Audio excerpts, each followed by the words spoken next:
Perfecto. Ahí está grabando.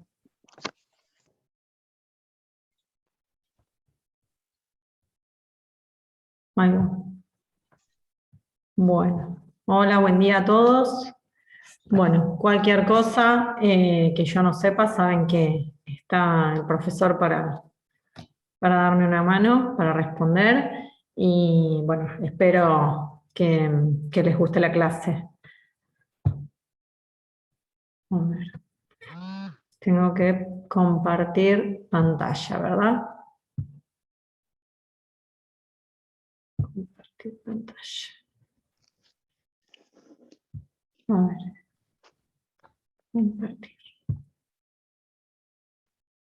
Ahí creería que están viendo, ¿verdad?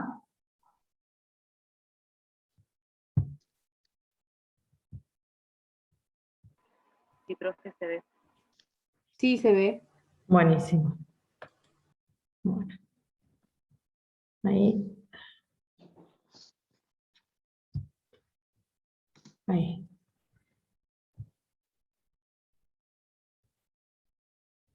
Bien. Bueno, voy a agarrar este porque si no, vamos mal. Ahí. Ahí va. ¿Pasa? Sí. Bueno. La clase de hoy va a hablar de marcadores moleculares. En realidad de marcadores genéticos, y dentro de los marcadores genéticos tenemos incluidos a los marcadores moleculares.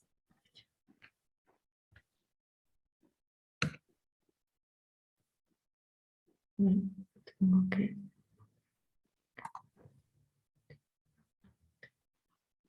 No sé por qué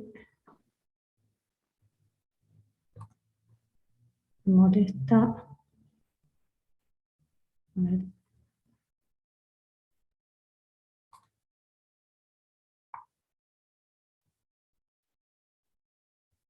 No sé por qué.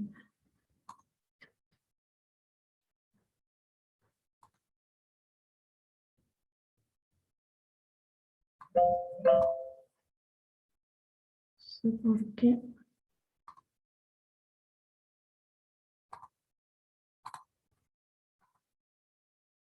Bueno. Ahí está. Ahí va. Bueno.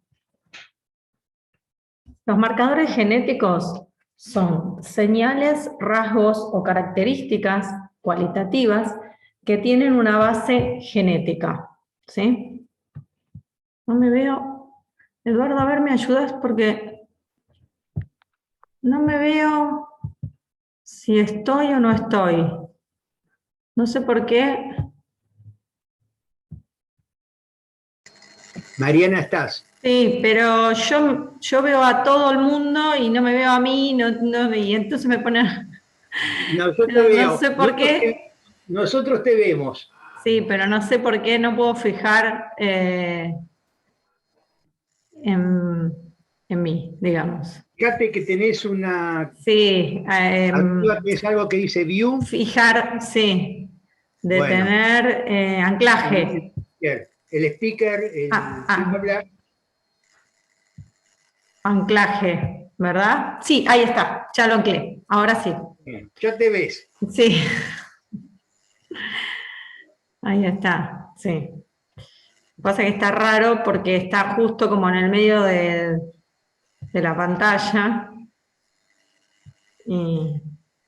Podés correr. Ahí lo corrí, sí, sí, pero estoy media dura porque el mouse no funciona bien y mis dedos en el pad este es sensible y si lo toco mucho hace cualquier cosa. Va para cualquier lado, digamos. Pero bueno, ahí está. Ahora sí. Ahora sí. Dale para adelante. Bueno, perfecto. Bueno, esas señales, esas características o esos rasgos que son con base genética, con origen genético, son cualitativos. Yo los tengo que identificar inequívocamente en ese organismo. No puedo dudar de lo que estoy llevando, de esa señal o ese rasgo, esa característica, a la base genética. Esto nos puede estar indicando también presencia de variaciones entre los individuos, entre las poblaciones o dentro de una población de individuos. Y a su vez, lo que tiene mucha importancia para el estudio de los organismos, tanto a nivel de genética humana, de genética vegetal, de genética animal, hasta de microorganismos, es que nos está indicando la presencia de un gen de interés. Ese gen de interés nos va a llevar después a un rasgo, a una característica que los mejoradores puedan utilizar para justamente mejorar es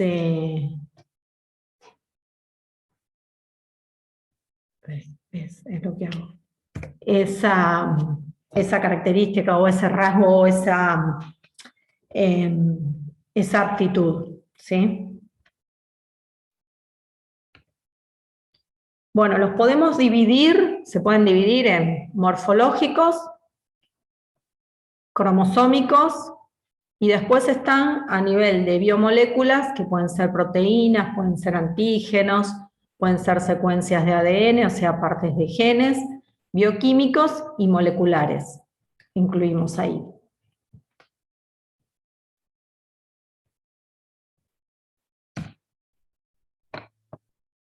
Bueno, esta filmina dice características deseables de un marcador genético. Tenemos que tener en cuenta varios puntos acá. Dice, elevada capacidad de detectar polimorfismo. Los polimorfismos son variaciones en las secuencias de ese ADN que van a después estar implicadas en una característica o un rasgo distinto dentro de esa población, ¿sí? Dentro de ese individuo y dentro de esa población. Tienen que ser hereditarios, o sea que tienen que pasar de generación en generación, tienen que ir a su descendencia, y en esto tienen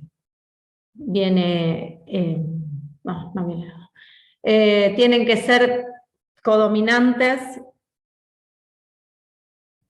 pueden estar asociados o deberían poder estar asociados a genes y marcadores ligados, que el marcador y el gen esté ligado, para poder identificar genes que están ligados a ese marcador a su vez de ese gen, aparte de ese gen.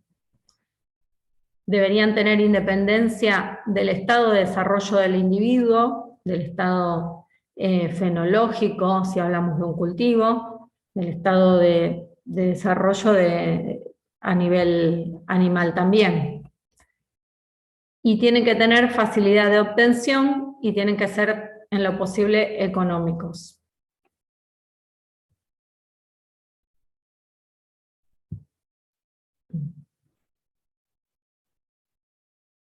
¿Están copiando algo, no? Sí, sí. Ah, está bien. ¿Se entiende? Cualquier cosa, paren y... Bueno, acá donde decía codominantes, vamos a ver en esta filmina a qué se debe esa expresión de dominancia o codominancia. Tenemos un locus con dos alelos. En el caso de la dominancia, tenemos esos dos alelos donde el heterocigota y el homocigota están representados en la banda, en la presencia de banda. Que sería, a ver si voy con el mouse, no. Que se ve, ahí va, acá. ¿Sí? Tanto el homocigota como el heterocigota están representados en esta banda que estamos viendo acá, en la grande a grande y en la grande a chica. Y la ausencia de bandas nos estaría indicando la presencia del homocigota recesivo, en la chica a chica. O sea que uno de los genes está enmascarando el efecto del otro. Por eso es dominancia. Cuando hablamos de codominancia, que es lo que buscamos preferentemente en los marcadores moleculares, el alelo que es heterocigota se está expresando y se ve acá con dos bandas. ¿Sí? ¿Está bien? O sea que ninguno es de los dos, ni recesivo ni dominante, sino que puedo expresar, o sea, puedo distinguir el heterocigota del homocigota dominante. Que en el otro caso no. Teníamos una sola banda y no sabíamos si esa banda se atribuía al homo o al heterocigota. En cambio, en este caso, podemos distinguir si ese gen tiene dos alelos que son heterocigota. Si es homocigota para esos dos alelos va a ser a grande y vamos a ver una sola banda. Y si no, vamos a ver la banda del homocigota recesivo a chica. ¿Se entiende? Sí, profe. Sí, se entiende. Sí. Sí, sí. Está bien. Sí. Sí, Sigo. sí, se entiende. Sí. Bueno, acá hay un ejemplo donde hay un dominante de color rojo o blanco en un color de flor, ¿sí? El fenotipo es rojo o es blanco, según sea la dominancia con el homocigota dominante, en este caso dice RR, pero podría ser a grande, como en el caso anterior, y el blanco podría ser R pequeña o a chica, ¿sí? En el caso de que hablemos de un marcador que sea codominante, que exprese esa condición de codominancia, vamos a ver el resultado del fenotipo rosado como A grande A chica o, en este caso, R grande R chica.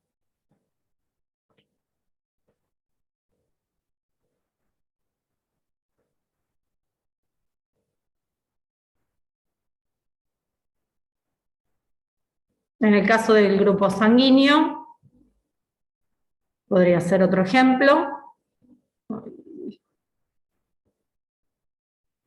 ¿Dónde está? Otra vez se perdió.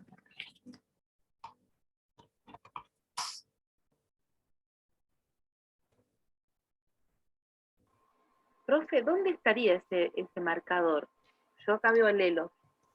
Espera, a ver. Ahí lo corté. ¿Cómo? ¿Dónde estaría ese marcador? Yo acá veo alelos. ¿En los alelos estaría el marcador? Un marcador acá. Ese alelo, ese marcador se va a corresponder con una banda. Va a haber presencia de banda o sea, ese alelo va a estar identificado por la presencia o ausencia de bandas, dependiendo sea dominante o codominante. Ah, perfecto. O sea, tenemos correspondencia de banda con los alelos del gen. Es decir, que el marcador en realidad es algo que el investigador está introduciendo en el gen para poder identificarlo, para poder marcarlo, señalarlo. El marcador es una señal que nos da esa característica en el gen, o sea, nos está indicando la presencia de ese gen. Perfecto, gracias.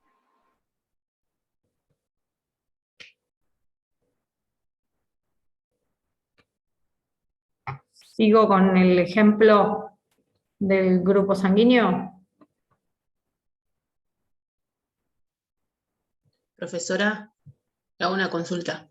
¿En sí misma la variación es un marcador? ¿Que existe esa variación, esa señal, es el marcador? El marcador nos indica, o sea, nos está marcando nos da esa señal en el genotipo. No sé si me explico. Sí. Está bien. O sea, nosotros vemos genéticamente Mariana, esa característica a través del marcador. ¿me permitís una cosa? Sí, sí. Chicos, ella se está, en estos momentos, lo que está hablando Mariana, independientemente, olvídense de los marcadores, ¿qué es un sistema de dominancia o de codominancia? En estos momentos no piensen en los marcadores, piensen en las relaciones de dominancia y de codominancia. Cuando hay dominancia completa, o sea, en el gráfico de arriba, significa que uno de los alelos produce un producto génico y el otro alelo no produce nada. Por lo tanto, cuando ustedes ven señal, es una señal producida solamente por el alelo A mayúscula. El alelo A minúscula no produce nada, por eso ustedes no ven banda. Olvídense del marcador. Eso es una relación de dominancia. Cuando hablamos de codominancia, ambos alelos producen un producto génico. Por lo tanto, ustedes van a ver una banda que es el reflejo del producto del alelo A y otra banda que es el producto del alelo B o A chica. Y después, cuando ven dos bandas, es que están mostrados los productos del alelo A grande y del alelo A chica. Es decir, la diferencia entre dominancia completa y codominancia es que en dominancia completa solamente un alelo produce producto, mientras que en codominancia ambos alelos del gen producen producto. Esas son las relaciones de dominancia. Olvídense del marcador. Cuando Mariana les hable de marcador, van a ver que cada marcador lo que va a mostrar es o bien un producto génico o una secuencia de ADN. Entonces, ahí va a tomar sentido las relaciones de dominancia que estamos explicando ahora. Por ahora, olvídense de los marcadores. Solamente Mariana le está explicando qué significa dominancia completa o qué significa codominancia. ¿Está bien? ¿Se entendió? Sí, Sí, profe. sí, profe. Perfecto. Dale, Mariana. Bueno. Perdóname que me haya metido. No, ahora sí lo entendieron, creo. Antes no. No, está perfecto. Te lo reagradezco. Bueno, a ver si les puedo poner el ejemplo del color de flores, ¿se entendió? Sí, está profe. perfecto. Está, a ver, acá.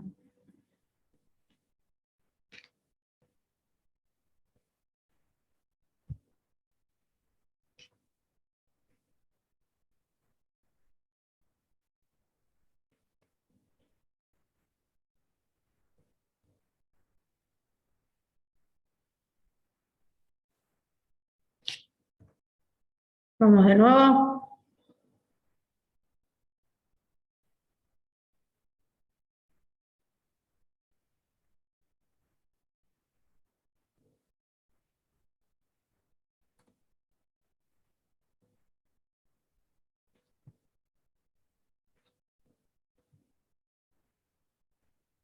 Mariana, ¿te hago una consulta? Porque me entró una duda con lo de los colores de las flores. ¿Este color no sería una dominancia incompleta más que una codominancia? ¿O se me están mezclando los conceptos a mí? No, está bien. Sí, lo que pasa que ahora acá en este caso podría ser una dominancia incompleta o parcial, que se ve en la materia siguiente que es genética, ¿sí? No se te están, para mí no se te están mezclando, está bien, está perfecto. Lo que pasa que como después a esto lo referimos a un marcador, nosotros vamos a ver esa señal expresado como una característica de codominancia. No sé está bien. Sí, se entendió. A nivel marcadores se van a ver las dos líneas. Claro, pero sí, es correcto lo que vos decís. Perfecto, muchas gracias. ¿Sí? O sea, el tema acá es para ver después esa señal para que se corresponda, como les dijo Eduardo, más adelante en un producto génico. Gracias. Que al principio lo tenían que olvidar, pero bueno, ahora no sé si está bien, Eduardo, lo que le estoy diciendo. No sé si me escucha. Sí, pero también podés pensarlo con que cuando vos tenés dominancia completa, tanto R mayúscula como R mayúscula, R minúscula te dan rojo. Y R minúscula te da blanco. Eso es dominancia completa. Ahora, piensen ustedes que el alelo R mayúscula da rojo.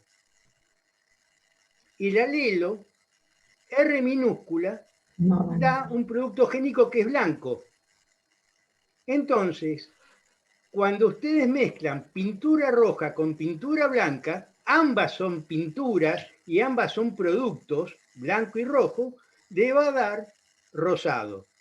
Entonces, la diferencia entre codominancia y dominancia incompleta es que en la codominancia, tanto R mayúscula como R minúscula dan producto génico, y en el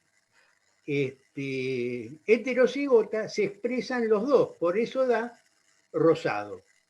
En caso de dominancia incompleta, es que se necesita que los dos alelos produzcan producto. Entonces, si los dos alelos R mayúscula da rojo, la flor es roja.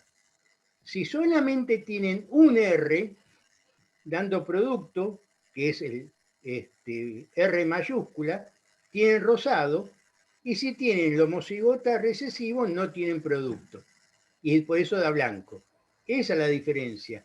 Podés tomar perfectamente, Mariana, como un ejemplo de codominancia el rosado, porque el blanco te da pigmento blanco y el rojo te da pigmento rojo. Entonces, en el heterocigota tenés una mezcla de pigmentos blancos y de pigmentos rojos.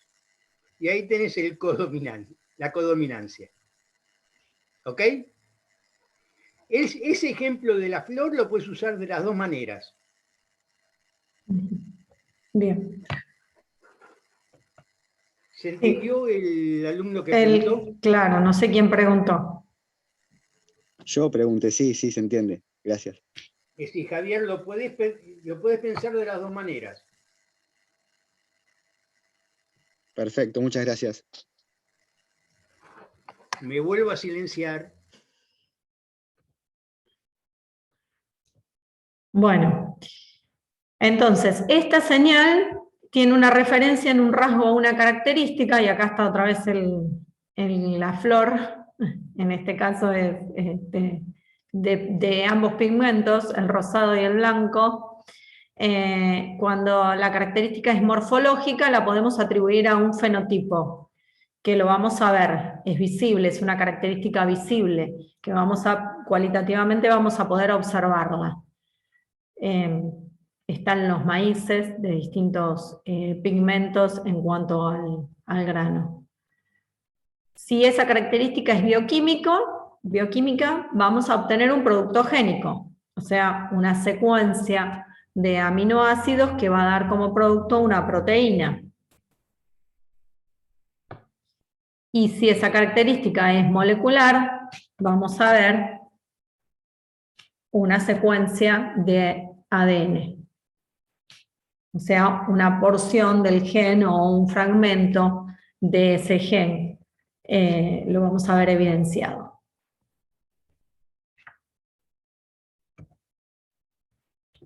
Cuando hablamos de marcadores morfológicos o fenotípicos, son los que primero usaron los mejoradores, son con los que empezó a trabajar Mendel en aquel momento, con la arveja y el color de flor de la arveja, la rugosidad que tenía las semillas de las arvejas, el fruto, cómo era el fruto, las características del fruto, si era alargado, si era más pequeño, si la semilla era oval o era más redonda, el color, bueno, todas son características que nosotros podemos visualizar y podemos identificar a simple vista.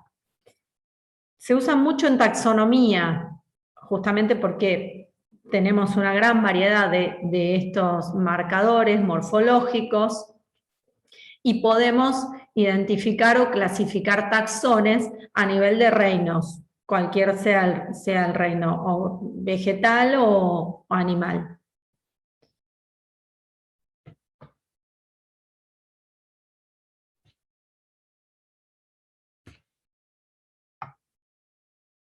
Bueno, estas son en realidad desventajas que tienen este tipo de marcadores. Son fáciles de observar, pero muchas veces involucran el estado de desarrollo del individuo o estados fenológicos en un cultivo. Si nosotros estamos en un estado de plántula, vamos a ver un marcador o vamos a asociar una característica, podemos asociar esa característica a un marcador, y si estamos en una planta, en un cultivo que ya está crecido en su etapa de desarrollo, en su última fenología, vamos a ver otro, ¿sí? Vamos a involucrar distintos estados de desarrollo. Claro que, como dice acá, son muy utilizados para evaluar la variabilidad morfológica de dicho carácter, porque justamente varía a lo largo del periodo de desarrollo del organismo. Y una desventaja que tiene es que son fuertemente influenciados por el ambiente. Saben que el genotipo más el ambiente va a dar el fenotipo. Entonces, depende de dónde esté ese individuo o ese organismo desarrollándose, va a tener por ahí una característica distinta a la que nosotros podríamos llegar a observar.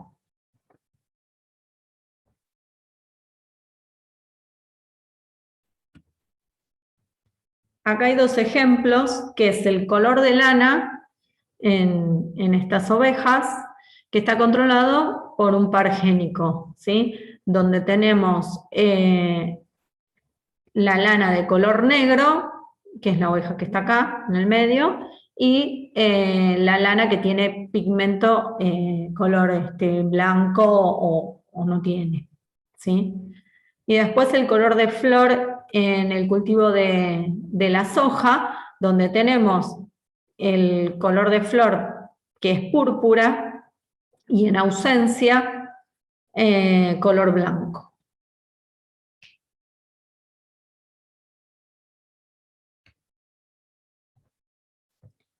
Otros eran los marcadores bioquímicos, que eran los que daban un producto génico. En este caso nos vamos a referir a las proteínas y el polimorfismo que pueden tener en esa secuencia en la cadena de aminoácidos.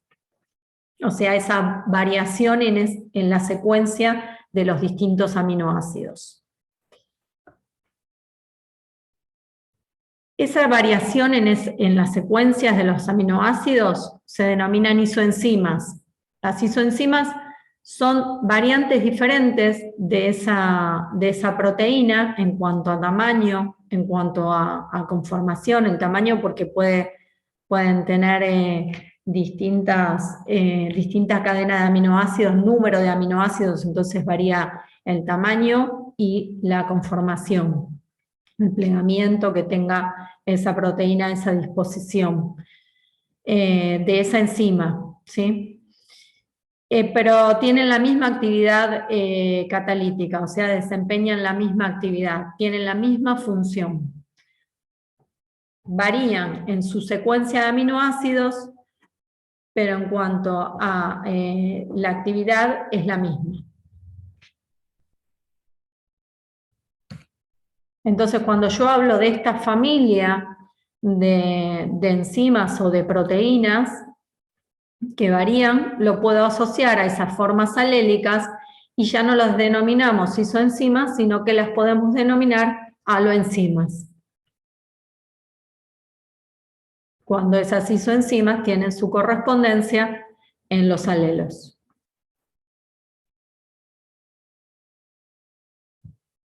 Una ventaja es que expresan codominancia, la característica que expresan es codominancia, o sea que podemos ver representadas las dos bandas.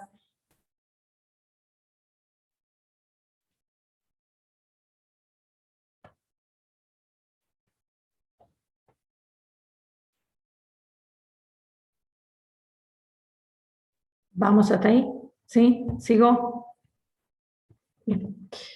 Y podemos entonces ver diversidad genética intra o interpoblacional, entre las poblaciones o dentro de una población.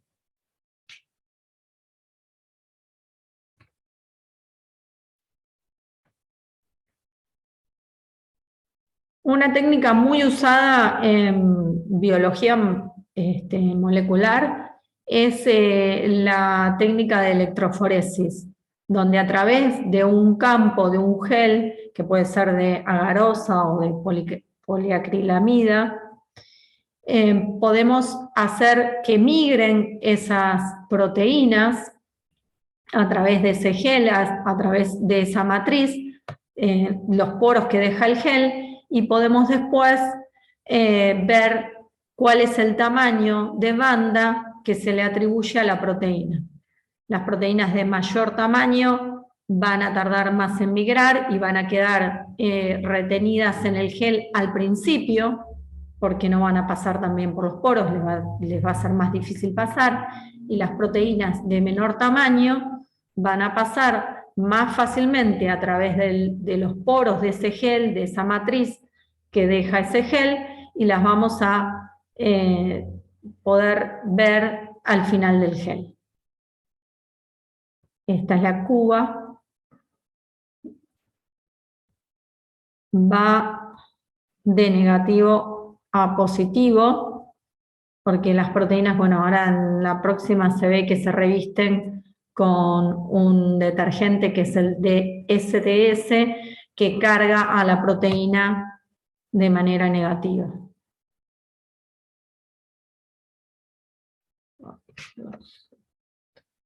Acá.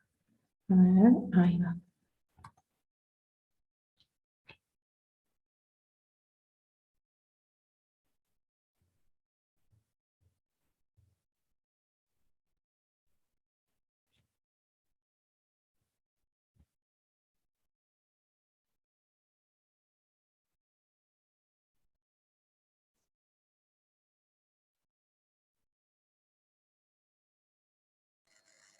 Mariana no se escucha.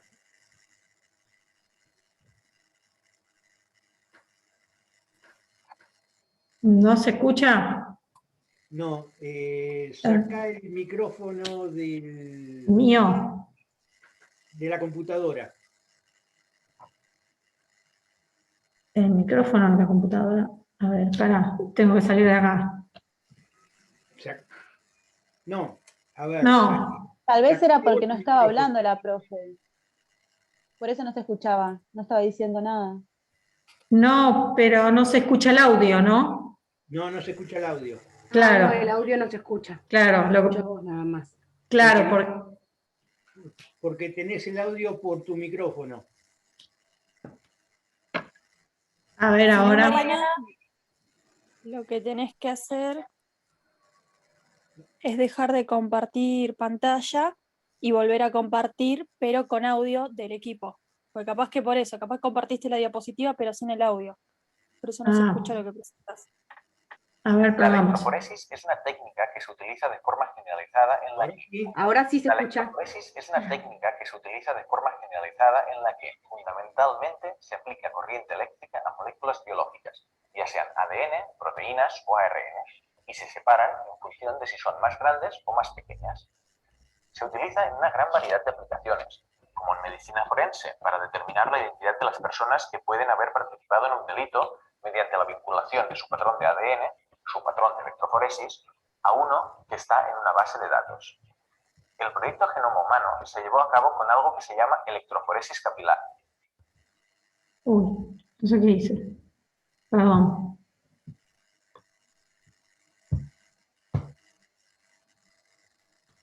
Pero sí se escuchó igual el audio, ¿eh? Sí, pero yo toqué otra cosa para hacer otra cosa y lo corté.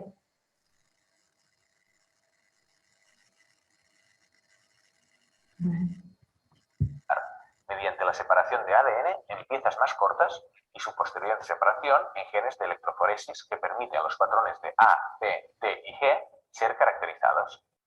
También son muy importantes en la investigación de proteínas y en la investigación de mutaciones genéticas, porque cuando las proteínas o el ADN están mutados, son con frecuencia más o menos largos y por lo tanto aparecen en un gel de electroforesis de manera diferente de lo normal. Las pruebas de diagnóstico, para muchos casos, todavía se realizan mediante electroforesis. Es una técnica muy utilizada en la investigación básica, muy importante para la comprensión de la función de genes y proteínas, pero ahora ha irrumpido en el área de diagnóstico clínico y forense. Una electroforesis se realiza generalmente en una especie de caja que tiene una carga positiva en un extremo y una carga negativa en el otro. Y como todos aprendimos en las clases de física, cuando se pone una molécula cargada en un entorno así, las moléculas negativas van a la carga positiva y viceversa. Al analizar las proteínas en un gel, en una de estas cajas, por lo general se toma la proteína completa para ver lo grande que es. Cuando más corta, más migran en el gel, de modo que las proteínas pequeñas terminarán en la parte inferior del gel, porque se han ido más lejos, y las más grandes terminarán quedándose en la parte superior. En el caso del ADN es una molécula muy larga, así que no se puede hacer un gel de una molécula entera de ADN de toda una célula. Es tan grande que nunca se metería en el gel, así que lo que hacen los científicos es cortar el ADN con cosas como las enzimas de restricción, que cortan el ADN en pedazos más manejables. Y entonces esas piezas, dependiente de lo grandes que sean, migran más o menos por el gel y terminan más arriba o más abajo. ¿Va? ¿Lo escucharon bien? Sí, profe. ¿Sí? Sí, profe. ¿Quieren que lo vuelva a pasar? No. ¿Escuchan? Se escuchó bien. Se escuchó bien, ¿verdad? Bien. Entonces lo que contaba un poco era lo que yo traté de explicarles al principio, que van a migrar, en este caso, del ánodo al cátodo, ¿sí? En la cuba electroforética, del negativo al positivo. Ahí está. Volví a empezar, si no. Bueno, para poder llegar a ese gel, primero tenemos que extraer las proteínas. Sembramos esa muestra en estos papelitos, por lo general se embeben con esa solución de proteínas y se siembran en el gel, en los pocillos o en los huequitos que deja el gel cuando uno pone, cuando uno está preparando, digamos, el gel, pone un peine que deja huecos cuando uno lo saca, cuando ese gel solidifica, deja esos huecos en ese peine que uno puso anteriormente.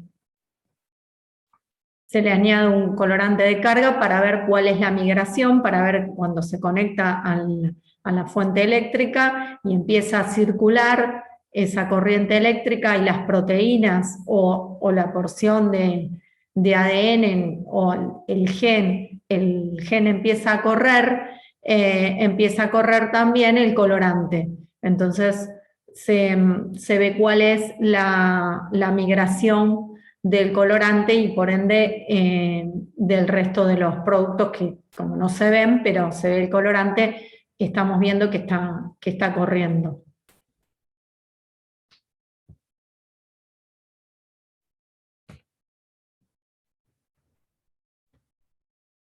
Bueno, este es un gel de poliacrilamida, les dije que había geles también de agarosa. La poliacrilamida lo que tiene que es un producto que es tóxico, así que es de cuidado para manejarlo. En cambio la agarosa es un polisacárido que no tiene toxicidad y se lo puede manejar fácilmente. Las proteínas se revisten con la acción del... Primero lo que se hace es, por calor se desnaturalizan. Se desnaturaliza esa conformación que tiene la proteína, ese plegamiento. Entonces nosotros vamos a tener solamente la cadena de aminoácidos como si fueran vagones de un tren, un aminoácido atrás del otro. A eso, cuando se le añade el detergente, el dodesilsulfato sódico, vamos a ponerle a esa proteína en la carga negativa, que hasta ese entonces no tenía. Entonces después se va a separar por tamaño en el gel que estamos hablando de poliacrilamida. Y los productos van a quedar, las proteínas de mayor tamaño a principio de gel y las proteínas de menor tamaño al final del gel.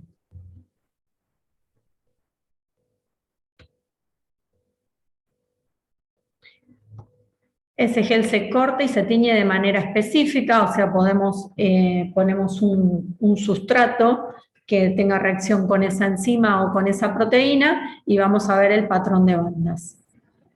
Ese patrón de bandas o ese dibujo que se forma se llama simogramas.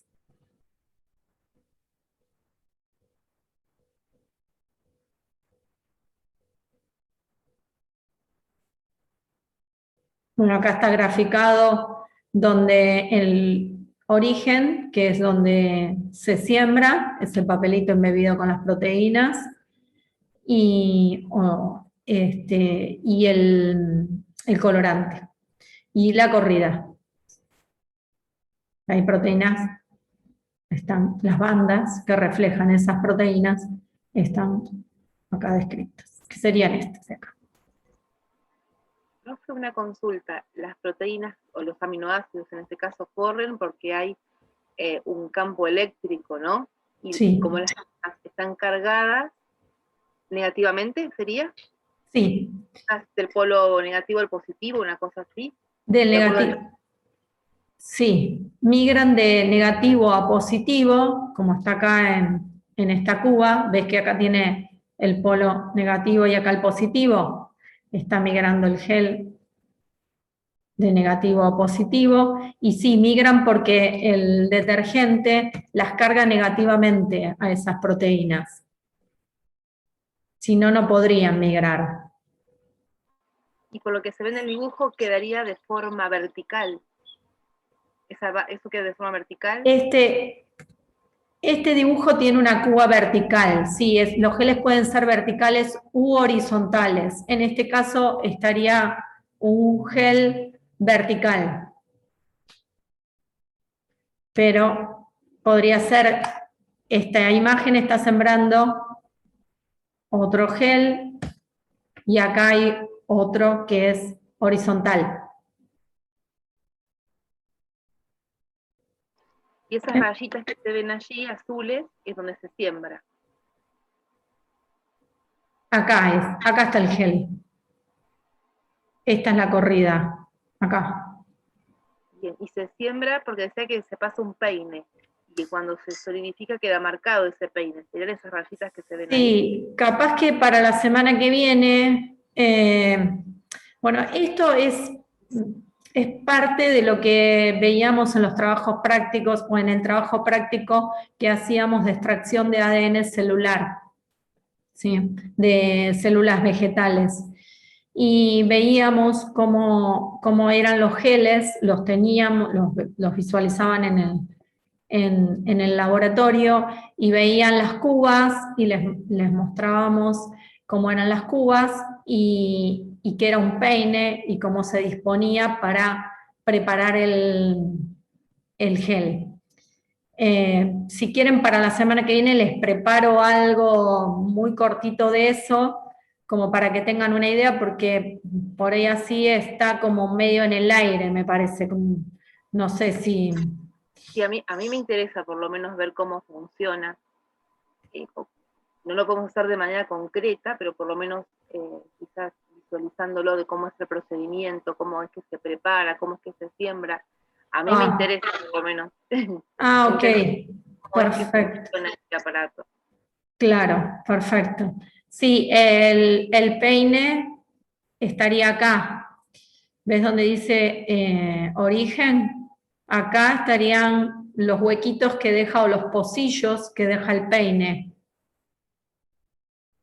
para sembrar.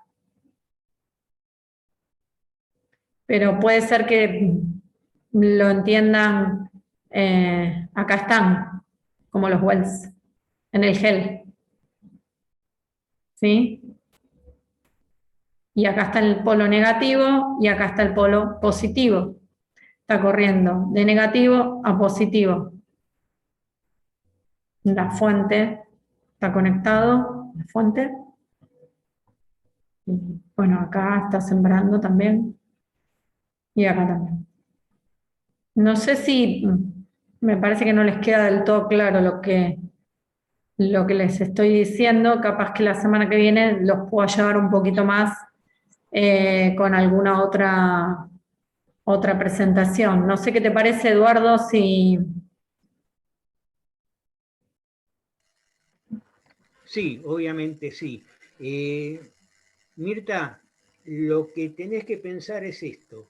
Vos tenés un gel, una gelatina, y que puede ser, como dijo Mariana, de poliacrilamida, que es una mezcla de acrilamida y bisacrilamida, que gelifica a distintas concentraciones, te deja distintos tamaños de poro, o puede ser también de agarosa, que es un polisacárido, que también, como el almidón, cuando gelifica, dependiendo de la concentración, te deja distintos tamaños de poro.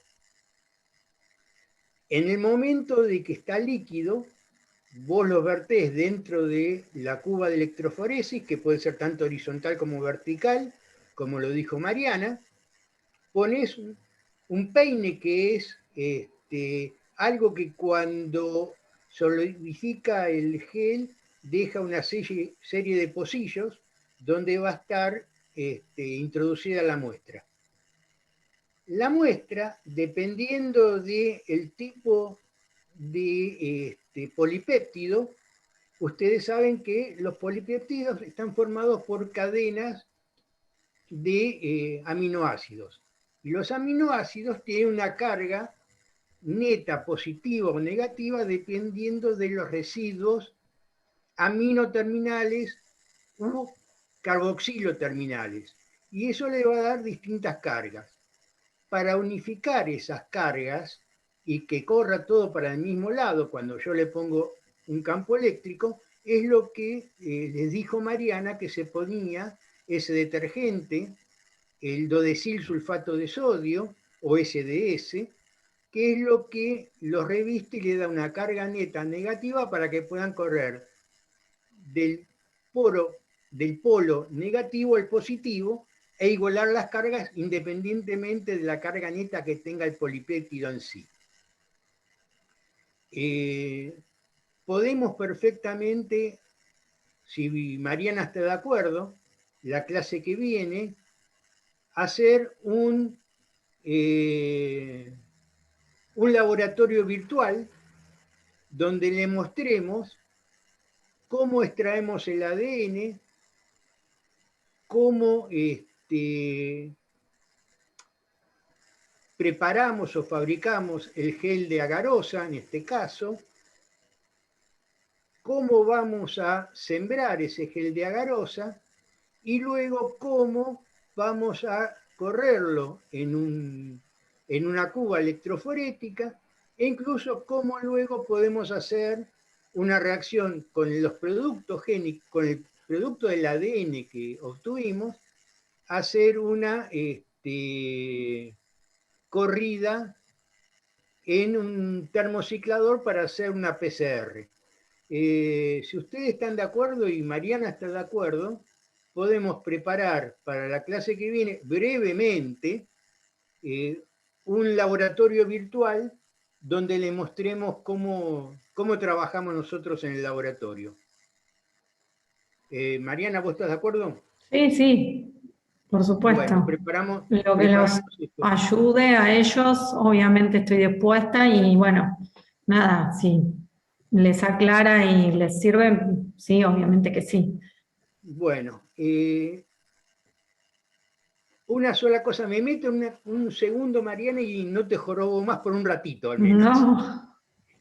Fíjense que en este gel que le está mostrando Mariana en la foto, ustedes ven en la parte superior unas bandas, en la parte inferior otras, y luego ven unas calles que se llaman calles que tienen dos bandas, ¿sí? Que serían,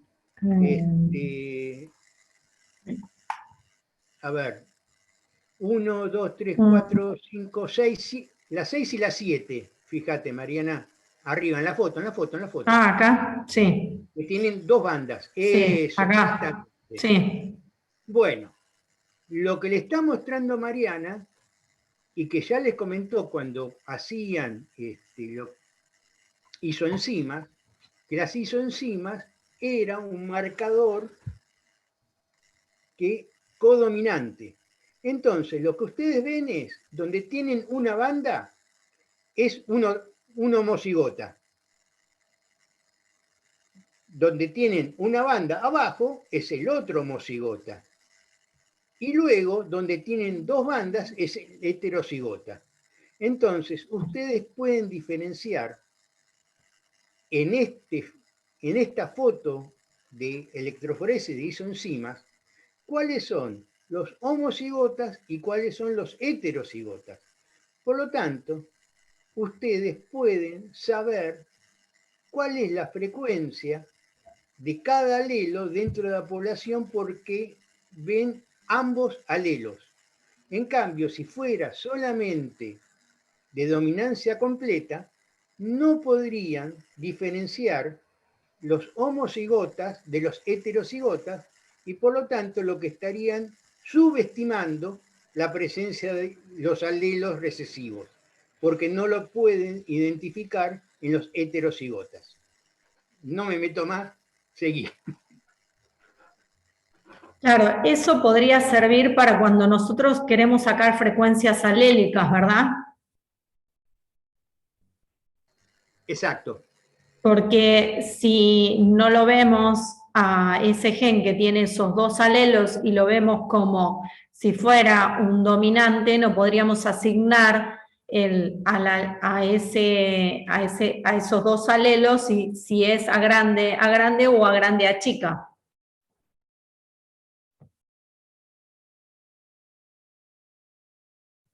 ¿Sí? ¿Se entendió o me hice entender? ¿Sí? Es decir, que los codominantes son aquellos que nos permiten ver ambos alelos. Si no es así, si la dominancia es completa o incompleta, no los podríamos distinguir. Veríamos a uno, el que se expresa. Claro, si expresan características, si ese marcador expresa la característica de dominancia, veríamos a los dos como dominantes y no sabemos si ese gen tiene un alelo a grande a chica o si ese gen tiene alelos a grande, pero en realidad lo estaríamos viendo como si fueran a grande o a grande a chica, no sabemos, pero el segundo alelo, ¿a qué le atribuimos en ese caso? ¿A la grande o a la a chica? No lo podríamos saber.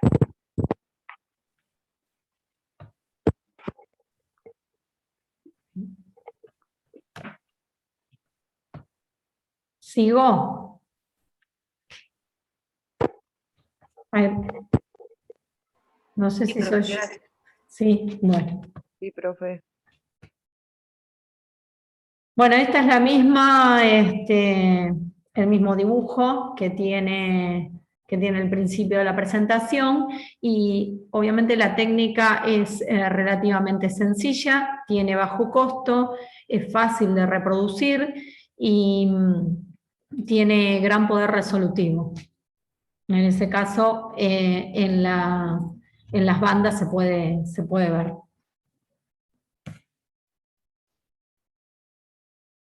Bueno, acá dice que obviamente como las proteínas son un producto génico post-transcripcional, vamos a ver solamente aquellos genes que van a codificar para esas proteínas. Los genes que no están codificando no los vamos a ver reflejados en esta técnica. Después también una desventaja que tiene, que depende del estado de desarrollo o de crecimiento que tenga el tejido para la expresión justamente de esa proteína o de esa enzima, que va a depender también del estado de desarrollo del individuo. Y después acá dice que hay una construcción limitada en cuanto a mapeo genético. Los mapas genéticos son los que ubican a esos alelos, a esos genes, dentro del genoma. Entonces esto, al estar reducido, estos marcadores, primero porque son genes solamente que tienen una secuencia que van a codificar un producto génico, entonces se va a ver reducido el número de marcadores que pueda aportar. Si bien tiene las otras ventajas que hablamos antes.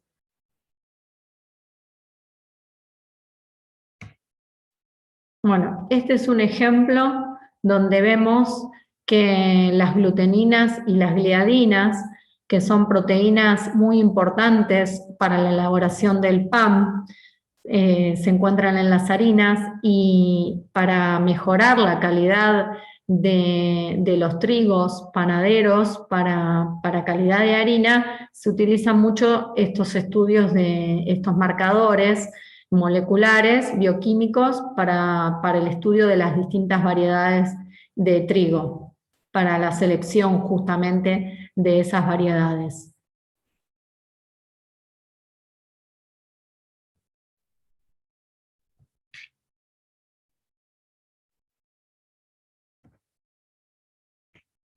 Bueno, el último son los marcadores moleculares, que son los segmentos de ADN que tienen una correspondencia en un cromosoma. Y son heredables, era una característica también que debíamos buscar en los marcadores, y los podemos seguir a lo largo de la población.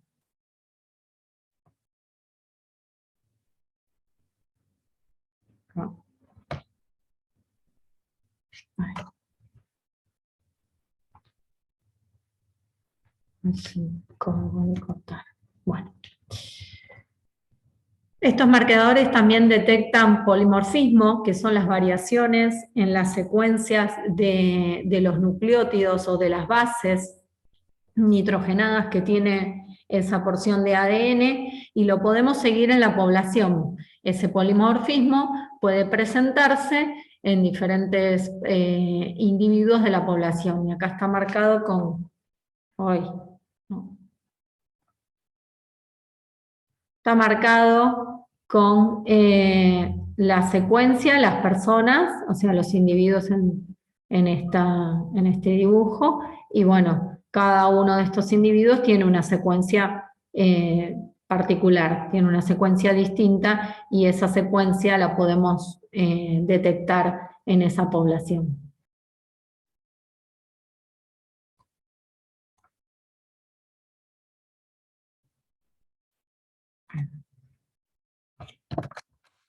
Estricto de polimorfismo, a la que casi nadie presta ya atención, es un lugar en la secuencia de ADN donde existe una variación, y la variante menos común está presente en al menos el 1% de la población analizada. Así se distingue un polimorfismo de una variante poco común, que puede ocurrir en solo una de cada 1000 personas. Un polimorfismo tiene que ocurrir en al menos una de cada 100 personas. Los polimorfismos pueden ser cambios de una sola letra, como una C en vez de una T, pero también podrían ser algo más complejo, como un tramo entero del ADN, el cual está presente o ausente. Estas también pueden llamarse alteraciones en el número de copia, pero todos son polimorfismos. Básicamente es un término general para hablar de la diversidad en los genomas de una especie. ¿Quieren volver a escucharlo? ¿O está bien?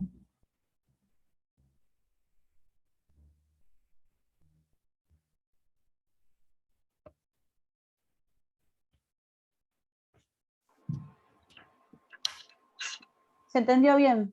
¿Se entendió bien? Sí, Por sí. ahí en un momento diferencia lo que es la frecuencia de un polimorfismo de algo que se da en una población que es de ocurrencia mucho más baja, que no debería, que no lo podríamos llamar polimorfismo. Habla de 1 de cada 100 y 1 de cada 1000. ¿Sí? En cuanto a la ocurrencia de esa variación. Para que sea polimorfismo tiene que ocurrir 1 en cada 100. Si es 1 en cada 1000, no se tomaría en cuenta.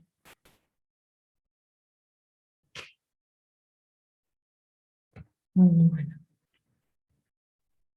Las técnicas para identificar estos marcadores en cuanto a secuencias de ADN involucran el RFLP y los BNTR, que son restricción y hibridación, técnicas de PCR con secuencia específica como microsatélites y minisatélites, y técnicas de PCR que involucran secuencias no específicas como los AFLP y los RAPIDS.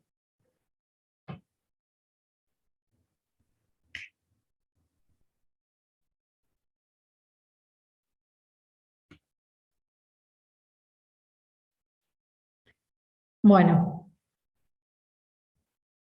acá está descrita la técnica de RFLP, que son polimorfismos en los fragmentos de distinto tamaño de restricción. ¿Sí? Tenemos al genoma, al ADN, lo digerimos con enzimas de restricción y obtenemos, ay Dios, bueno, no sé qué hice. Perdón.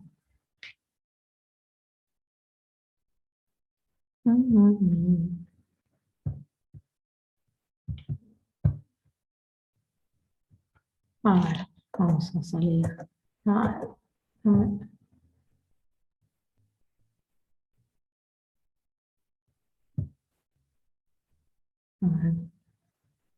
Bueno, opción compartida. Ay, me fue para cualquier lado. Bueno.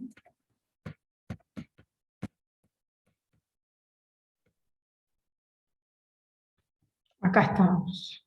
No sé por qué se pasó. Bueno. A ver, ¿estamos ahí? Sí.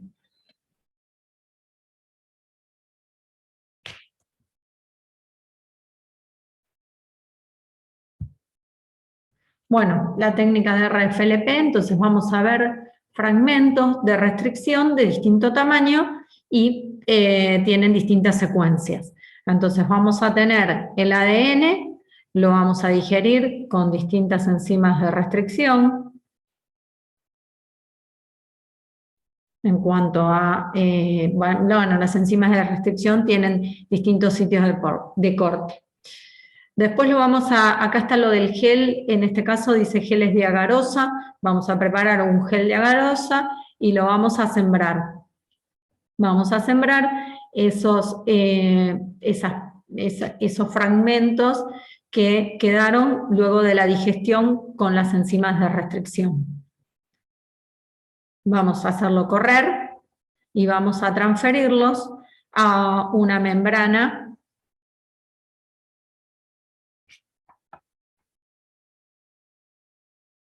para hibridarlo después con una sonda que está marcada y que de alguna forma vamos a poder visualizarlo cuando lo querramos, hagamos una autobiografía y lo querramos revelar.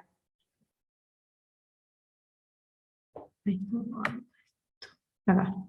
Bueno, entonces, enzimas de restricción, ADN, enzimas de restricción, cortes, electroforesis en gel, o sea, la técnica de electroforesis en gel de agarosa, van a correr esos fragmentos polimórficos de ADN, lo vamos a transferir a una membrana, vamos a hibridar esa membrana con una sonda marcada para poder después visualizar esas bandas que obtuvimos.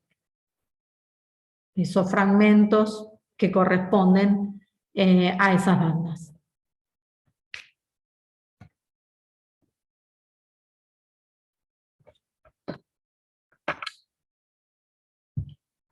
Restriction fragment length polymorphism.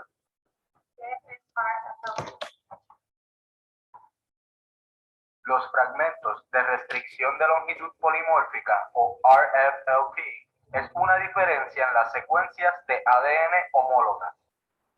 Pueden ser detectados por la presencia de fragmentos de diferentes longitudes después de la digestión de muestras de ADN con endonucleasas de restricción específica. RFLP, como un marcador molecular, es específico de una combinación de enzimas únicas. Las enzimas de restricción siempre cortan en la misma secuencia de bases nitrogenadas. Debido a que no hay dos individuos que tengan ADN idéntico, cada individuo tendrá fragmentos de longitudes distintas. Por ejemplo, la enzima ECO-RI siempre corta el ADN en la secuencia de GAA-TTC. Diferentes personas van a tener diferentes números de esta secuencia en particular y por lo tanto tienen diferentes longitudes de los fragmentos. Aplicaciones. Las sondas de RFLP se utilizan con frecuencia en el trazado de mapas del genoma y en el análisis de variación. Tiene las siguientes aplicaciones: genotipificación, análisis forense, pruebas de paternidad y el diagnóstico de una enfermedad hereditaria. Técnicas. Una sonda RFLP es una secuencia de ADN marcado que hibrida con uno o más fragmentos de la muestra de ADN digeridos luego de que fueron separados por electroforesis en gel. Esto revela un patrón único de blotting, característico de un genotipo específico en un locus específico. Electroforesis.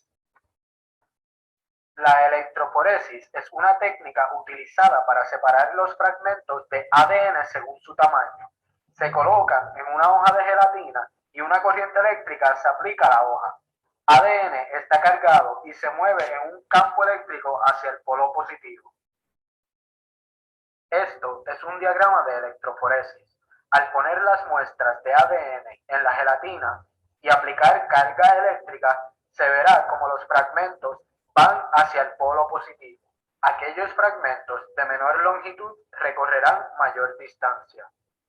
Al terminar el proceso, se podrá observar la diferencia en las muestras de ADN.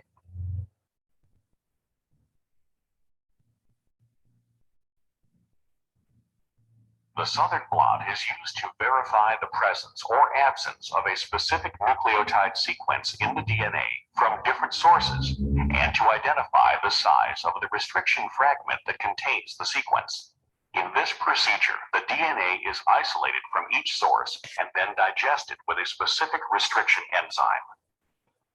The DNA restriction fragments are then loaded onto an agarose gel and the fragments separated by electrophoresis according to size, with the smaller fragment.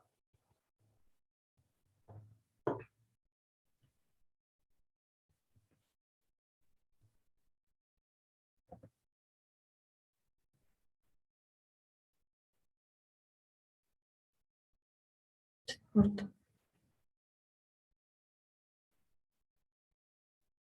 Creo que se corta.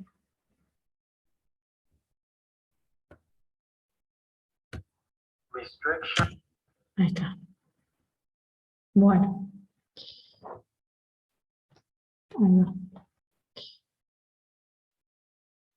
Bueno, esta técnica de RFLP, ¿sí?, tiene características de revelar codominantes. O sea, podemos ver marcadores, es un marcador asociado a codominancia. Acá hay un ejemplo que decía en el video que se utiliza en técnicas ay, no me sale. Bueno, no importa.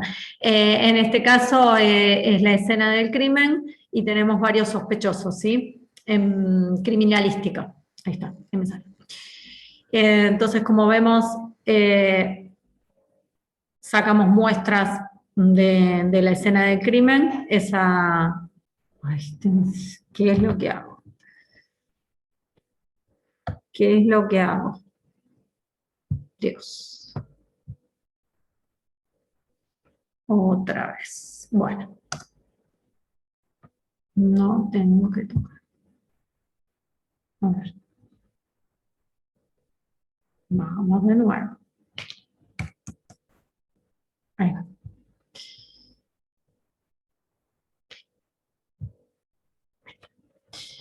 Entonces sacamos muestras de la escena del crimen. En este caso nos van a dar dos bandas asociadas.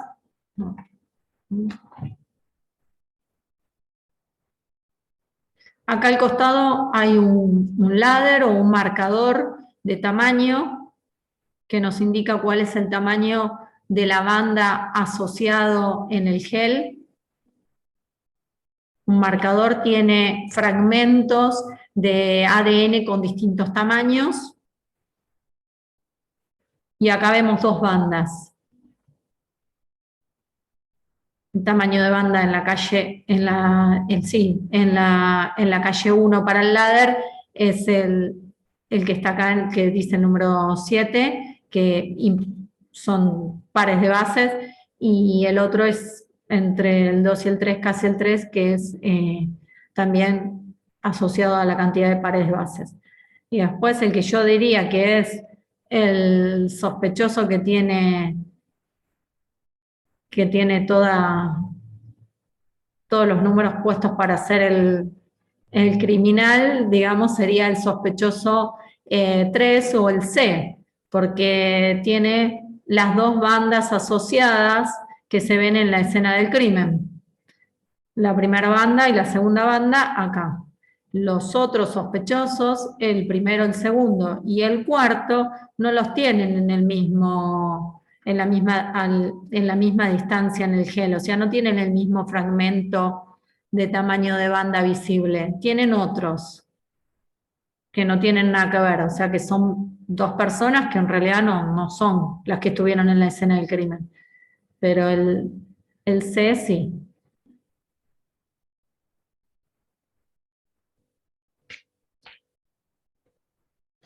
Bueno, para pruebas de paternidad, lo mismo. Acá dice, están las dos bandas que tiene el pequeño, ¿sí? El hijo, la banda que se asocia a la madre y la banda que se asocia al padre.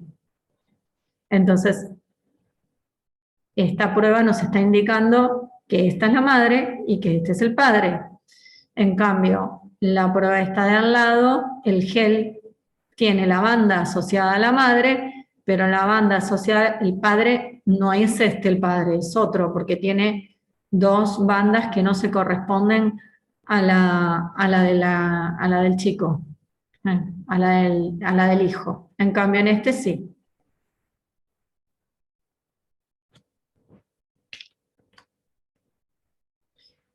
Bueno, el otro método o la otra técnica en realidad es amplificación al azar de ADNs, también de ADNs polimórficos, de secuencias variables, pero en este caso se amplifican secuencias de manera aleatoria en el genoma, mediante PCR. Se utilizan primers cortos o cebadores cortos de alrededor de 10 nucleótidos, y lo que se ve después cuando se amplifica son secuencias arbitrarias, no hay nada específico, sino que amplifica lo que el primer va a poder, por complementariedad de bases, unirse a ese ADN. La ventaja que tiene es que yo no necesito una construcción de un primer previamente. No necesito saber, no necesito tener la secuencia o construir la secuencia para ese primer que se va a pegar por complementariedad de bases a esa porción de gen o a ese gen. Puedo usar primers universales. Entonces tengo dos individuos o dos organismos. No sé qué acá. Tengo también, después lo voy a ver las bandas asociadas a ese ADN que se amplificó de manera aleatoria a través de los primers por PCR. Y acá voy a ver, tengo también el ladder, que es el que asocia el tamaño de banda en el gel, y voy a ver que tengo el ADN, y en este caso el producto de la PCR se corresponde acá. O sea, el primer se pegó y produjo amplificó esa secuencia. En cambio, en el organismo 2, no, está ausente. No lo vamos a ver. O sea, no encontró esa secuencia, esa complementariedad de bases, ese primer en esa secuencia de ADN del organismo, y no la pudo amplificar. Con lo cual la banda no va a estar. Entonces es un marcador de tipo dominante, porque vemos presencia o ausencia. La ventaja es que podemos amplificar varios locus o varios loci al mismo tiempo.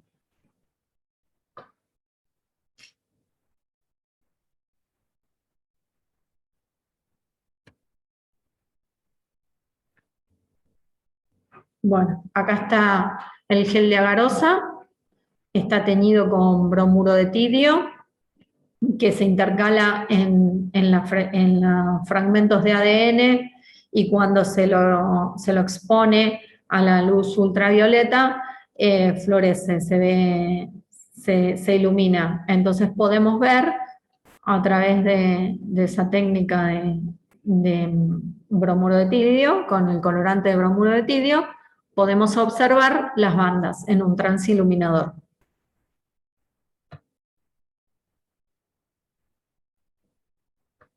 Bueno, y acá están las bandas. Ay, sigo haciendo lo mismo. Qué bronca me da esto. Este pad es súper sensible, donde lo toco. ¿No? Y ahora no me va. Me tiene cansada ya.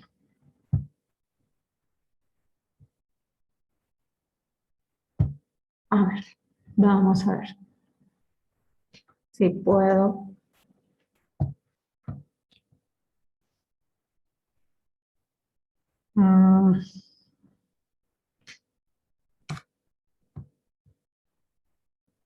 Bueno, no puedo volver.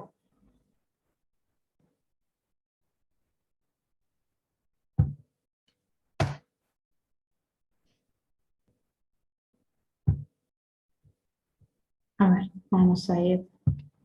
Vamos a cerrar Vamos a cerrar. Vamos a cerrar. A ver si no responde.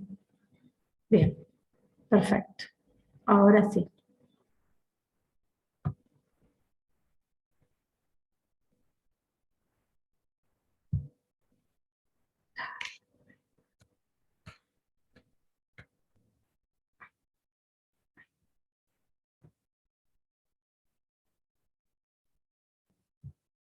Bueno. ¿Hasta acá vamos más o menos bien? Sí, se entiende. Sí, sí. Sí.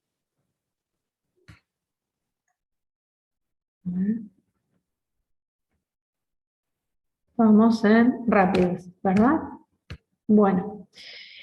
La presencia o ausencia de bandas nos va a llevar a la construcción de una matriz de datos. La presencia va a figurar como 1 y la ausencia como 0.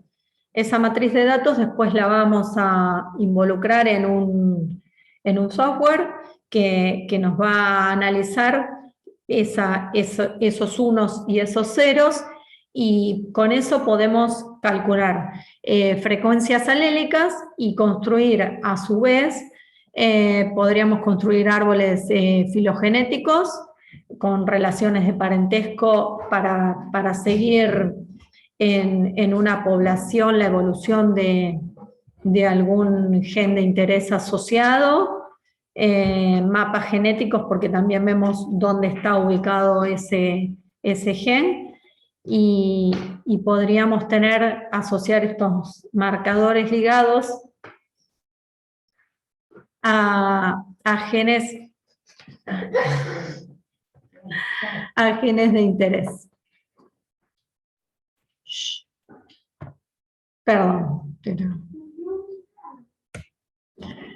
Bueno, acá tenemos otra técnica que es AFLP, polimorfismos en la longitud de los fragmentos amplificados. Acá el ADN se corta con 2 enzimas de restricción.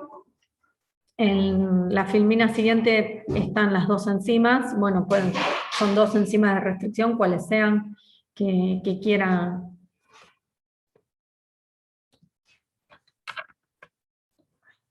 Que se quieran usar.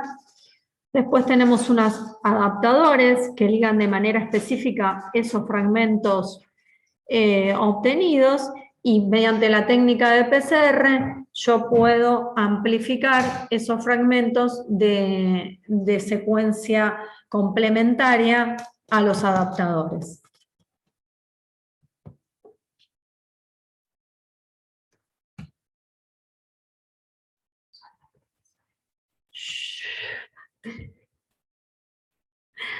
Acá tenemos el ADN del genoma, las 2 enzimas de restricción, la EcoR1 y la MUSEL, los 2 adaptadores que se complementan con las enzimas de restricción. Las enzimas de restricción van a cortar esos fragmentos donde ubiquen complementariedad van a cortar esos fragmentos en el ADN, y la complementariedad de bases de los adaptadores se va a pegar. Y va a seguir, y va a poder amplificar mediante PCR ese fragmento varias veces.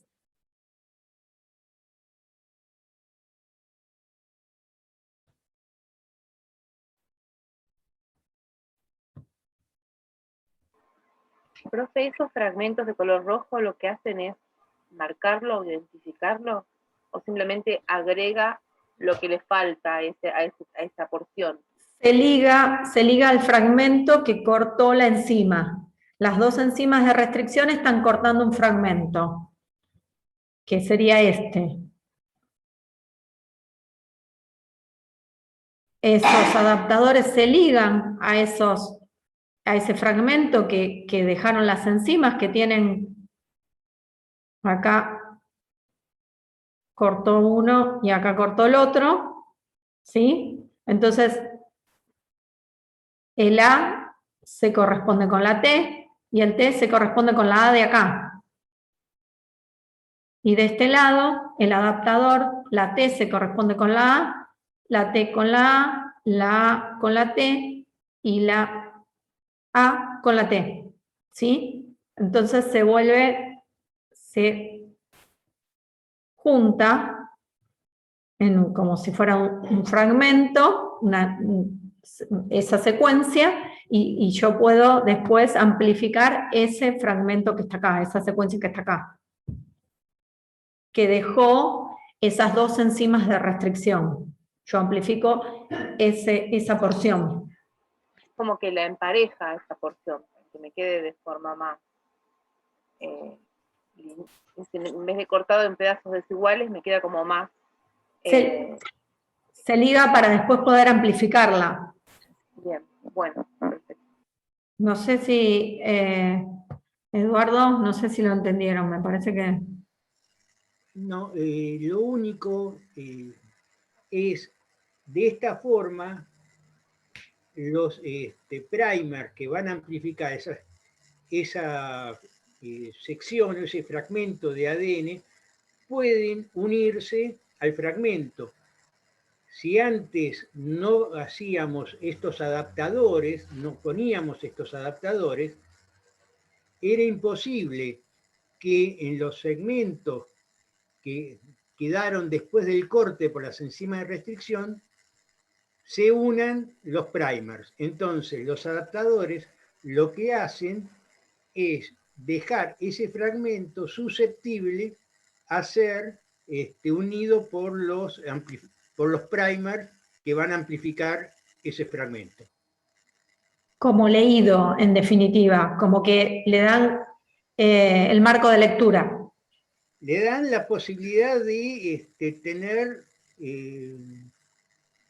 un segmento homólogo a donde unirse, porque el primer lo que hace es reconocer segmentos que tengan complementariedad en el ADN para poder unirse y a partir de ahí poder amplificarlo. Cuando quedan esos cortes hechos por las enzimas de restricción, los primers no encuentran complementariedad de bases para unirse. Entonces, se tienen que poner esos adaptadores para que después los primers encuentren sectores complementarios, unirse y poder amplificar. Ahora sí, Mirta. ¿Mejor? Sí, perfecto, ahora me cerró bien la idea, gracias. Yo me quedaba acá muy incompleto, quería saber por qué se hacía eso de agregarle esos segmentos a los costados. Es para que los primers tuvieran una secuencia complementaria donde unirse. Esencialmente eso. Perfecto, gracias. Bueno, estos marcadores son dominantes, o sea, vemos presencia o ausencia de banda y por lo tanto podemos inferir esa secuencia en el fragmento en la banda. Bueno, lo que dice acá que son muy laboriosos y de alto costo para hacer, así que es una técnica que evidentemente genera mucha información, porque podemos tener presencia o ausencia de muchas bandas a lo largo del gel, y seguramente podemos sacar mucha información, pero de todos los locus, o multilocus, pero son trabajosos. Una cosa, Mariana, sí. Lo que hemos hecho, damos fe de lo que estás diciendo. Ah, no, yo no hice esta. Sí, yo sí, y te puedo asegurar que es un dolor de panza, por no decir otra cosa, hacerlos. Son muy laboriosos. El método de tinción después es con nitrato de plata, usa vidrios muy grandes. Fíjense que la información es muchísima, pero después es muy laborioso hacerlos y muy complicado interpretarlos. pero bueno, damos fe de lo que vos decís. Muy bien. Bueno, y esta es la técnica de RFLP, pero asociada a la PCR, a la reacción en cadena de la polimerasa. ¿Qué pasa? Yo primero tengo, en este caso, en esta técnica, tengo un gen de un organismo que quiero estudiar y una porción de ese gen, a través de la PCR, yo voy a amplificar ese fragmento. Voy a hacer múltiples copias o millones de copias de ese fragmento. Una vez que yo tengo ese fragmento amplificado, voy a digerirlo con las enzimas de restricción. En este caso se usaron la HAE3 y la MBO1. Son dos genes asociados a pseudomonas, a un microorganismo que es un procariota, y los dos genes, el gen en este caso, porque se hicieron dos, es el GAC-A, ¿sí? Entonces, esas enzimas van a digerir esta porción del gen que sale producto de la PCR, y lo vamos a separar, esos fragmentos de origen, de porquería que se traba. esos fragmentos polimórficos, lo vamos a ver reflejados o revelados en el gel. ¿Sí? Bueno, en el de abajo por ahí se ve mejor. Los fragmentos que se separan por electroforesis, también se utiliza la misma técnica de electroforesis en geles de agarosa, en este caso son geles de agarosa, se tiñen con bromuro de tritidio, que se intercala en los fragmentos de ADN, y el transiluminador los vamos a poder visualizar a través del transiluminador. Y las bandas son las que figuran acá. ¿Ven las bandas que están acá? Bueno, en el de abajo por ahí se ve mejor. ¿Sí? En cada calle, que acá no se ve bien porque el gel está cortado, en realidad las calles están acá arriba, se siembra el gen extraído de cada individuo, en este caso de las colonias bacterianas, a través de una colonia bacteriana, y acá están asociados a suelo, a maíz, a trigo y a soja. Los ladder, donde figuran los pares de base. Acá está la calle que tiene tamaño de 750, de 500 y de 2500.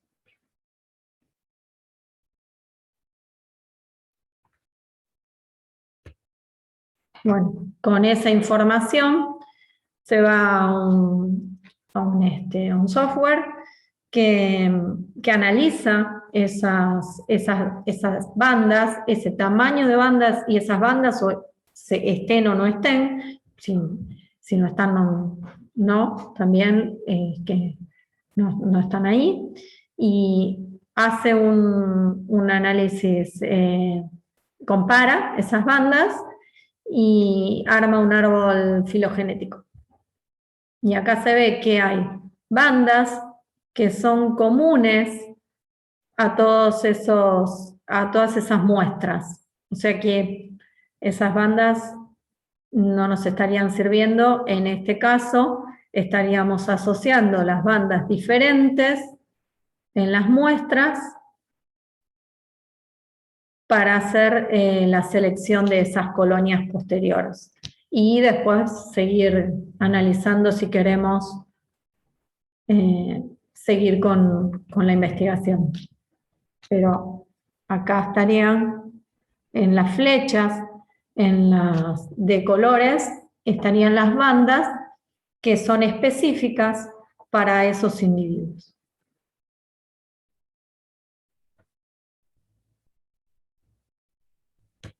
¿Sí? Hasta ahí sería lo de hoy.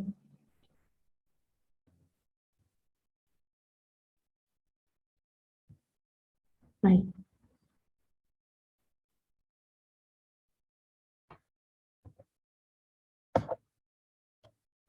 Queda la parte para la semana que viene. Eduardo, ¿te parece?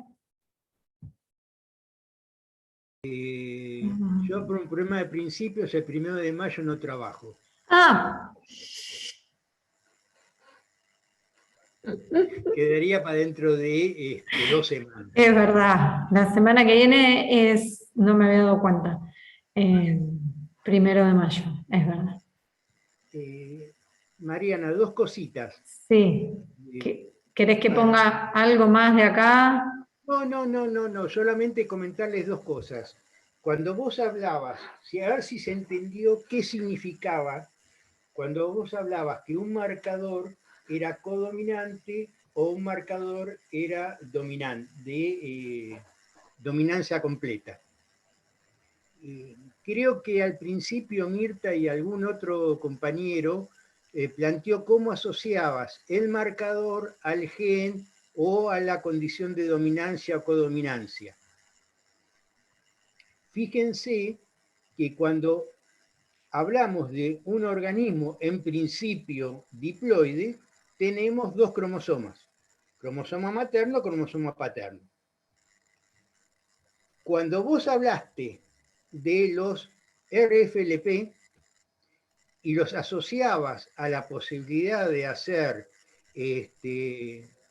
criminalística, fingerprinting, análisis de paternidad, etc., lo que vos hacías era asociar ese marcador a uno de los cromosomas, ya sea materno o paterno. Entonces ibas a tener 2 bandas. Una banda correspondiente al cromosoma materno para ese marcador y una banda correspondiente al cromosoma paterno para ese marcador. Y ambas se expresaban. Entonces vos podías hacer paternidad o podías hacer fingerprinting, o sea, huella digital. Seguimiento. La huella digital, porque tenías marcadores asociados a ambos cromosomas. Entonces podías saber si ese organismo que estabas estudiando era homocigota o heterocigota. Y en cambio, en caso de ser un organismo heterocigota, iba a tener 2 bandas, uno proveniente del cromosoma materno y otro del paterno. Eso es codominancia. Cuando vos hablaste de RAPIDs o de AFLPs, por ejemplo, hablaste que era presencia-ausencia. Y dijimos que ese era un marcador dominante. ¿Por qué? Porque ahí podemos asociar que cuando el primer no encuentra una secuencia homóloga donde pegarse, no produce amplificación. Entonces, eso lo asociamos al alelo recesivo de los genes. Entonces, cuando tenés banda, y estamos hablando de organismos que tienen 2 cromosomas, no sabés si era un homocigota donde encontró en los 2 cromosomas el mismo lugar donde pegarse y por lo tanto tenés una banda correspondiente a ese fragmento donde se pegó, o si tenés un heterocigota donde en un cromosoma encontró y en el otro no. Por lo tanto, no podés diferenciar homocigota de heterocigota. Obviamente, si no encuentra en ninguno de los cromosomas donde pegarse, no vas a tener banda. Entonces, ahí lo asociamos a lo que vendría a ser un alelo recesivo cuando hablamos de genes. Entonces, cuando uno habla de dominancia completa o incompleta en un marcador, lo que dice es, el primer no encontró un sitio de complementariedad donde pegarse. Por lo tanto, no amplifica. Por lo tanto, no tenés banda. O el marcador encontró una región de complementariedad, pudo pegarse, pudo amplificar y por lo tanto tenés banda. Como tenemos dos cromosomas, nunca vamos a saber si esa banda corresponde a una homocigota o a una heterocigota, solamente vemos una banda. Entonces, eso es lo que nosotros podemos homologar a lo que vos decías al principio de la dominancia completa o dominancia o codominancia con los alelos A grande y A chica. Espero que se haya entendido. Y otra cosa, esto ya es una sutileza, discúlpame, pero ya es más sutil, que uno de los grandes problemas que tienen estas técnicas es que nosotros lo que analizamos es longitud de banda. Es decir, vos lo explicaste muy bien, que lo que nosotros hacemos al correrlo en un gel de agarosa, poliacrilamida o lo que sea, es separar los fragmentos según su tamaño, su longitud. Lo que no sabemos es su secuencia. Entonces podemos subestimar variabilidad porque decimos que dos cosas son iguales por su longitud, pero pueden ser distintas por su secuencia. Entonces, lo que se hace actualmente es esos productos de PCR se mandan a secuenciar. Entonces, vos vas a tener en tu frasquito, en tu Eppendorf, el producto de amplificación, lo corres en un gel de agarosa, pero parte de ese producto lo mandas a secuenciar. Puede ser, el INTA tiene secuenciadores, la Facultad de Ciencias Exactas y Naturales de la UBA tiene secuenciadores, China tiene secuenciadores más baratos que el INTA y que la Facultad de Ciencias Exactas, por eso mandamos a China. Y entonces ellos te devuelven la secuencia. Entonces vos podés saber si dos fragmentos de la misma longitud que corren idénticos en un gel de agarosa tienen la misma secuencia y son lo mismo, son cosas distintas. Es una sutileza, pero para que quede claro que uno de los problemas de estas técnicas es que vos lo que estás haciendo es analizando longitudes, pero no secuencias. Lo que se hace es, se manda a secuenciar para estar seguro que dos cosas que parecen iguales sean iguales o son distintas. Listo.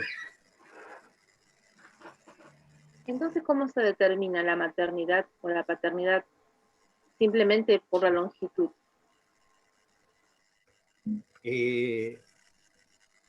Actualmente se usan otros patrones que creo que Mariana le iba a dar la clase próxima, que son los mini satélites o microsatélites.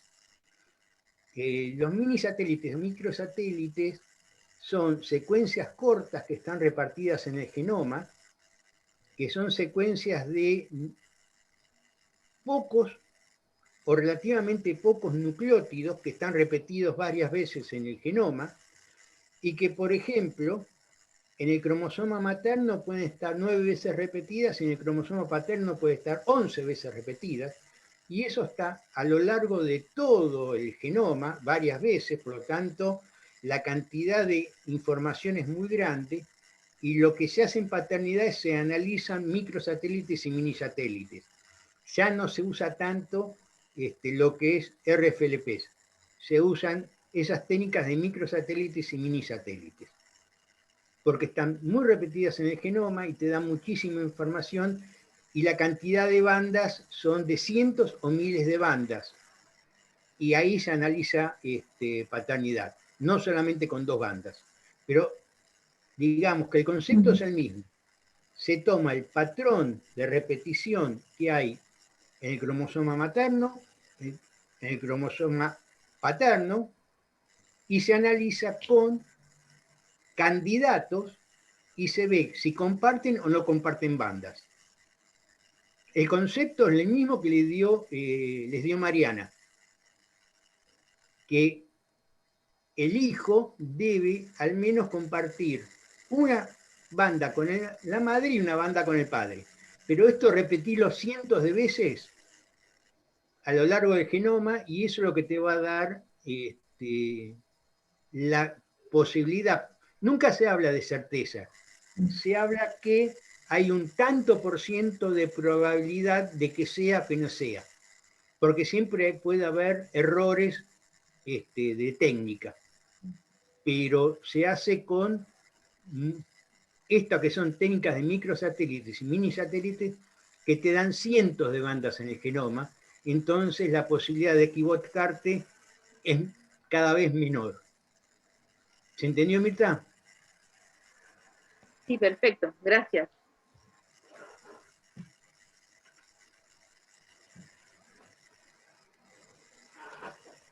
No sé, ¿alguien más que tenga algún comentario, alguna duda que Mariano o yo podamos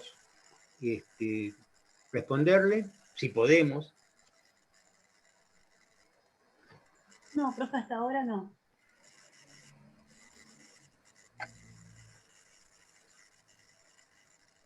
Bueno, una cosa, como medio ya lo dije de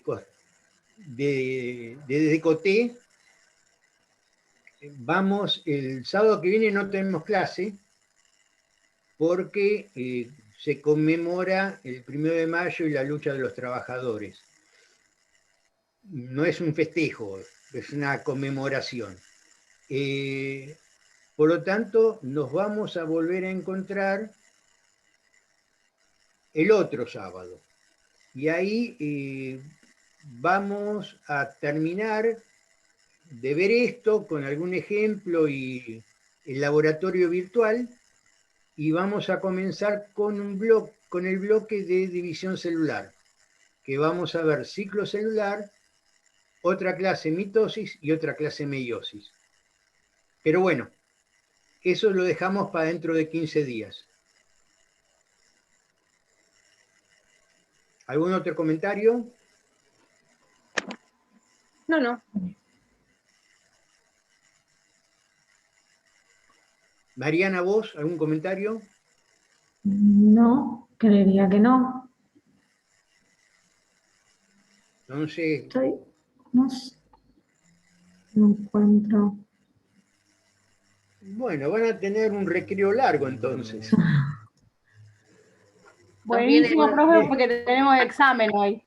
Ah, bueno, entonces, Miki, lo hubiéramos hecho a propósito para que puedas repasar para el examen. Como diría alguno, mucha merda en el examen. ¿Quién tienen? ¿Con Sandra o con Teresa? Con Sandra. Sandra. Ah, es un amor. Entonces, mucha merda, que les vaya muy bien y nos vemos en 15. Cuídense mucho, que el asunto es pesado. Gracias, Sandra. Chao. Chao. Gracias, Elena. Chao. Chao, suerte.